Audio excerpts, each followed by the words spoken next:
Hello friends, मैं रेनू सैनी आप सभी का हमारे इस चैनल पर हार्दिक स्वागत करती हूँ।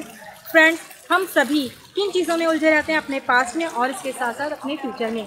पास्ट के लिए हम ये सोचकर उलझते रहते हैं कि काश मेरे साथ उस समय ऐसा नहीं हुआ होता, काश मेरी स्कूल लाइफ में मेरे साथ कुछ और अच्छी चीज़ें होती तो शायद आज मैं कहीं और होती, या फिर पास्ट में अगर मेरे पेरेंट्स के पास बहुत अधिक पैसा होता तो शायद आज मेरा करियर कुछ अलग ही होता, या फिर पास्ट में मैंने कुछ और पढ़ाई की होती तो शायद आज मैं किसी और जगह पर होती। और इसके साथ साथ फ्यूचर की चिंता, ओहो पता नहीं फ्यूचर में मेरे साथ क्या होगा, अरे मेरे पास अपना घर होगा या नहीं होगा, मेरे पास गाड़ी होगी या नहीं होगी, मेरे पास कितने रुपए होंगे।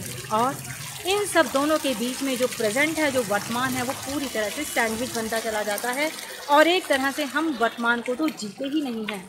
हम कहाँ पर जी रहे हैं? हम बिल्कुल नहीं जी रहे। बस पास्ट की चिंता, जो भूत हो चुका है, जो कभी लौट कर नहीं आने वाला, और भविष्य जो अनिश्चित है, जिसका कुछ पता ही नहीं है कि वह कल होगा भी या नहीं होगा, उन दोनों की चिंता में ही हम अपने आज के इस बेस्ट टाइम को, जो इतना खूबसूरत टाइम है, इतना खूबसूरत और बेस्ट टाइम है, उसको पूरी तरह से वेस्ट करते जा रहे हैं। मैं एक छोटी सी कहानी के माध्यम से बताऊंगी कि किस तरह से हमें केवल प्रेजेंट पर ही फोकस करना चाहिए। मेरी एक फ्रेंड आई और उसने मुझे बिल्कुल न्यू ब्रांड गाड़ी की चाबियां देते हुए कहा कि लो, आज से 7 दिन के लिए ये गाड़ी पूरी तरह से तुम्हारी।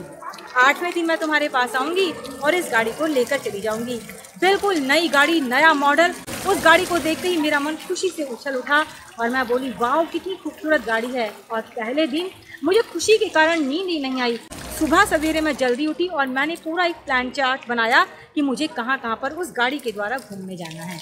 और पूरा दिन उस गाड़ी में मैं अपनी बहुत सारी जगह, जो मेरे फेवरेट डेस्टिनेशन थे, मैं वहाँ पर घूमती रही। और मैंने अपने पहले दिन को बहुत अच्छी तरह से एंजॉय किया और मुझे उस गाड़ी में घूमकर बहुत मज़ा आया। दूसरे दिन भी मैंने उत्साह के साथ गाड़ी में घूमना शुरू किया और इधर उधर जहाँ पर भी मुझे जाना था मैं गई। तीसरे दिन जो मेरी खुशी थी वो थोड़ी थोड़ी कम होती चली गई, क्योंकि मुझे अपने 8वें दिन की चिंता हो रही थी कि 8वें दिन यह गाड़ी मुझसे छीन जाएगी। तीसरे दिन भी मैंने उस गाड़ी का आनंद उठाया और चौथे दिन अब मेरे मन में कुछ और ज़्यादा कुंठा सी पनपती गई कि 8वें दिन बाद तो यह गाड़ी मेरे पास रहेगी ही नहीं। 5वें दिन जो मेरी खुशी और उत्साह था वो काफूर हो चुका था और मुझे अपने 8वें दिन की चिंता लग रही थी कि जब यह गाड़ी मेरे पास नहीं रहेगी तो फिर मेरी लाइफ एकदम से पहले जैसी हो जाएगी कि मैं अब इन दिनों में 4-5 दिनों में गाड़ी की इतनी हैबिचुअल हो चुकी थी, फिर क्या होगा, कैसे मैं अपने आप को संभालूंगी। इसी तरह से छठा दिन आया। छठे दिन भी मेरा मन बड़ा उदास था और 7वें दिन तो मैंने उस गाड़ी के अंदर कदम ही नहीं रखा। मुझे ऐसा लग रहा था कि क्यों कदम रखूं जब 8वें दिन मेरी फ्रेंड इसे आकर ले ही जाएगी मुझसे। और इस तरह से 7वां दिन पूरी तरह चिंता में बीत गया कि आज के बाद तो यह गाड़ी मेरे पास रहेगी ही नहीं।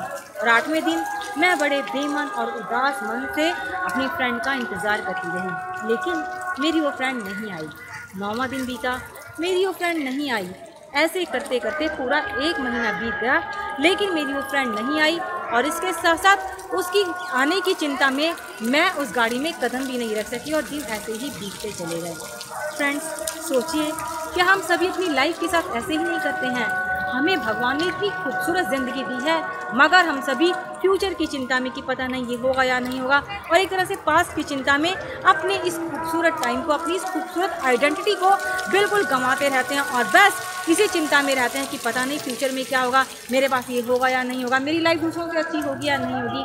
अरे जो प्रेजेंट है वो सबसे खूबसूरत है, हमें इसी को पूरी तरह से इंजॉय करना चाहिए। अगर पूरी तरह से हम अपने प्रेजेंट पर फोकस करते रहेंगे तो यकीन मानिए जो आने वाला कल है वो अपने आप खूबसूरत बन जाएगा।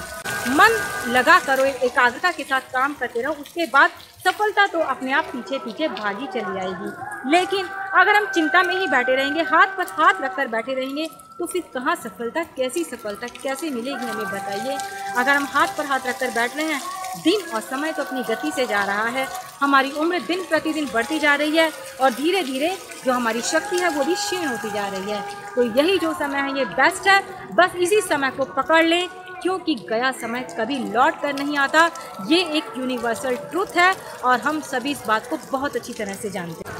अगर हम अपने वर्तमान को अच्छी तरह से यूज़ करेंगे तो हमारा आने वाला समय बेहद खुशियों भरा बहुत अच्छा होगा और उसको हम अपनी पूरी फैमिली के साथ बड़े ही अच्छे तरीके से मनाएंगे। उम्मीद करती हूँ आपको आज का यह वीडियो पसंद आया होगा। मैं जल्दी ही मिलती हूँ आपसे किसी नए विषय के साथ। Thank you.